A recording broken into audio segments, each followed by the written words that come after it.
ये कहानी है KTM बाइक की। इस बाइक ने लोगों को अपनी ओर इतना खींचा कि इसके लिए लड़के किसी भी हद तक चले गए। ये बाइक लड़कों का सपना थी, पर ये सपना आज बदनाम हो गया है। छपरी कल्चर से इस बाइक को जोड़ा गया है। आज जानेंगे भारत में ये बाइक कैसे आई और एक अलग लेवल की पहचान बनाने के बाद आज बदनाम बाइक बन गई, और इसका भविष्य आखिर क्या होगा। KTM बाइक की कहानी शुरू होती है 1934 में। KTM को एक ऑस्ट्रियन कंपनी ने शुरू किया और दुनिया भर में ये ब्रांड अपने रेडी टू रेस DNA के लिए फेमस बन गया। 2012 में भारत में KTM ने कदम रखा, जबकि उस दौर में पल्सर, अपाची और करिश्मा जैसी बाइक्स को लोग पसंद कर रहे थे, और भारत में इसे लाने का काम किया बजाज ऑटो ने। बजाज और KTM की पार्टनरशिप हुई और 2012 में भारत की सड़कों पर उतरी KTM बाइक, और इस बाइक ने अपने परफॉर्मेंस, स्पीड और स्टाइल से लोगों को बाइक के बारे समझने के मायनों को ही बदल कर रख दिया।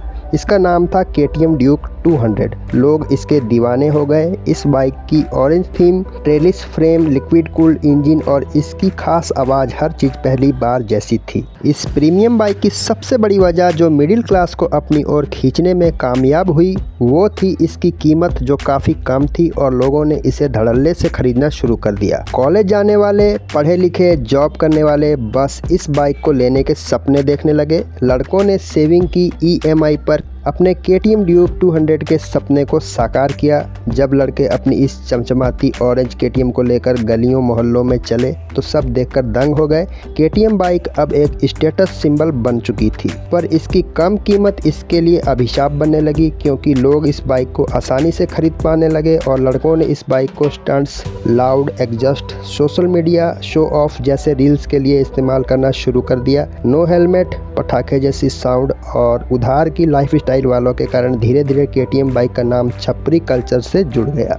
और फिर ऐसा दौर आया जब किसी को KTM बाइक खरीदने के बारे बोला जाता तो सामने से वो कहता, KTM छोड़ो यार, ये तो छपरी लोग चलाते हैं। इससे उन लोगों का दिल जरूर टूटा होगा जिन्होंने सच में इसे पैशन से खरीदा था, और KTM की इज्जत गिरने लगी और मार्केट में Yamaha R15, Bajaj N250, Apache RTR 4V bikes की डिमांड बढ़ने लगी, और KTM का क्रेज पहले जैसा नहीं रहा। यहाँ तक कि जिनके पास अब भी KTM है वो भी कभी कभी कह देते हैं, काश मैंने कुछ और लिया होता। हाल ही में खबरें आई कि KTM की parent company Pierer Mobility AG financial crisis में है।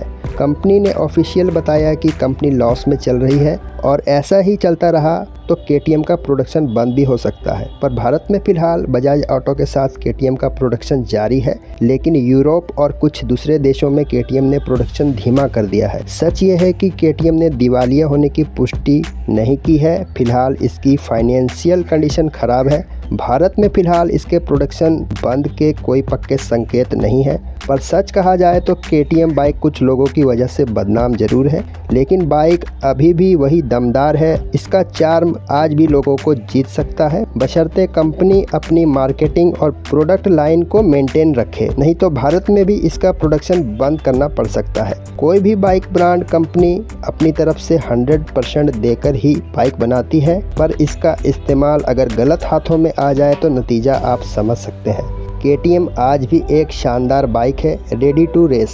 बस ज़रूरत है समझदारी से इसे चलाने और बाइक को इज्जत देने की। अगर KTM की कहानी पसंद आई हो तो लाइक ज़रूर करिए, कमेंट में बताइए आपकी फेवरेट बाइक कौन सी है, और सब्सक्राइब करना मत भूलिए, क्योंकि हम लाते हैं ऐसी ही सच्ची और दिल से जुड़ी कहानियाँ। मिलते हैं फिर अगले वीडियो में। धन्यवाद।